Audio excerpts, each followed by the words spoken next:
عبادت سے جنت ملتی ہے اور محبت سے رسول اللہ صلی اللہ علیہ وسلم کا وصال نصیب ہوتا ہے۔ خشک خشک عبادتیں رہ گئی ہیں، محبت نہیں، خلوص نہیں، آ کے بیٹھنے والا بھی وہ تڑپ نہیں رکھتا، اس کے چہرے پہ وہ روشنی نہیں آتی۔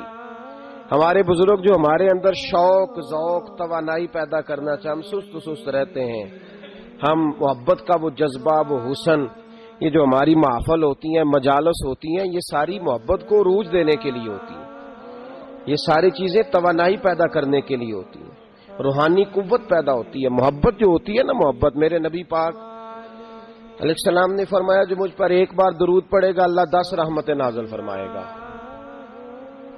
خوشی ہوئی ہے نا آپ کو؟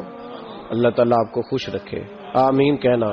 اللہ کرے آپ چمک جایا کریں ایسی باتوں سے۔ جو موضوع میں نے چھیڑا ہے نا، اس موضوع میں تو کھل جاتا ہے بندہ۔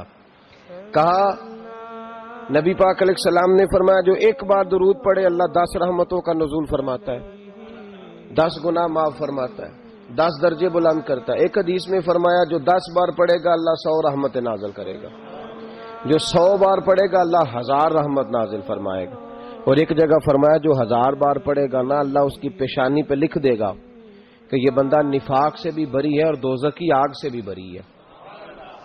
یہ سارا ثواب گنوایا، یہ سارا درود پاک کا یہ ثواب گنوایا حضور نے۔ فرمایا درود پڑھو گے قیامت میں روشنی ملے گی، درود پڑھو گے قیامت کے اندھیروں میں تمہیں نور ملے گا، ثواب گنوائے۔ ایک حدیث میں کیا لفظ ہے؟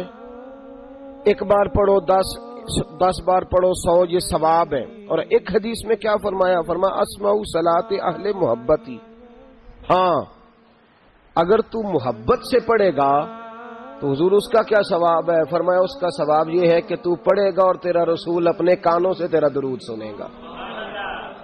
باقی جس نے پڑھا اسے ثواب بتلایا، اور جس نے محبت سے پڑھا فرمایا تیرا میں اپنے کانوں سے سنوں گا، میں خود سنتا ہوں اپنے کانوں سے۔ اس کا جو محبت، اس کا مطلب ہے محبت کا بڑا درجہ ہوا۔